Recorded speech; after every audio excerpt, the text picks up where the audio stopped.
Mutual fund के सितंबर महीने के आंकड़े आ चुके हैं एमफी के द्वारा। अब तक का हाईएस्ट रिकॉर्ड फिर से बना है। जी हां, 67 लाख करोड़ से ज्यादा का एयूएम हो चुका है म्यूचुअल फंड इंडस्ट्री का, 67 लाख करोड़ रुपीस। और नंबर ऑफ फोलियोज ये भी अब तक के हाईएस्ट पहुंच चुके हैं। 21 करोड़ 5 लाख लोग इस वक्त म्यूचुअल फंड में पैसा लगा रहे हैं अलग अलग पोर्टफोलियो में। और उसमें भी अगर रिटेल का देखें तो लगभग 16 करोड़ 35 लाख रिटेल इन्वेस्टर्स ऐसे हैं जिन्होंने म्यूचुअल फंड में किसी न किसी स्कीम में एक या एक से ज्यादा स्कीम में पैसा जरूर लगाया है।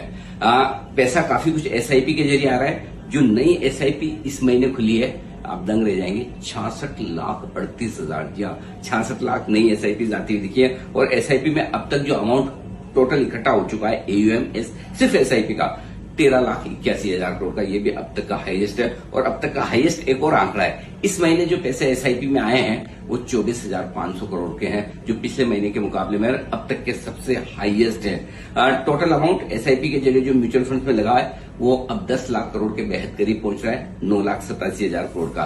यानी कि एसआईपी के जरिए भी और अदरवाइज भी म्यूचुअल फंड में पैसा लगाने वाले लोग एकदम लगे हुए हैं, डटे हुए हैं। और ये 41वां महीना है लगातार जब हर महीने नए इन्फ्लोज आ रहे हैं, नए पैसा आ रहा है। अब ये अच्छी बात है, लाइफ आई पर हमें पैसा आ रहा है, आना भी चाहिए डिसिप्लिन के तौर पर। लेकिन आप वो एसआईपी इन्वेस्टर बनिए, ये प्रण रखिए कि अगर गलती से बाजार में करेक्शन आ गया, नीचे आ गया, तब भी मैं अपनी एसआईपी जारी रखूंगा।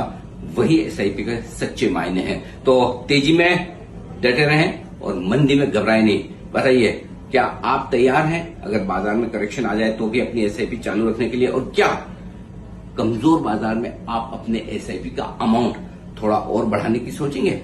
अपने जवाब मुझे लिख भेजिए।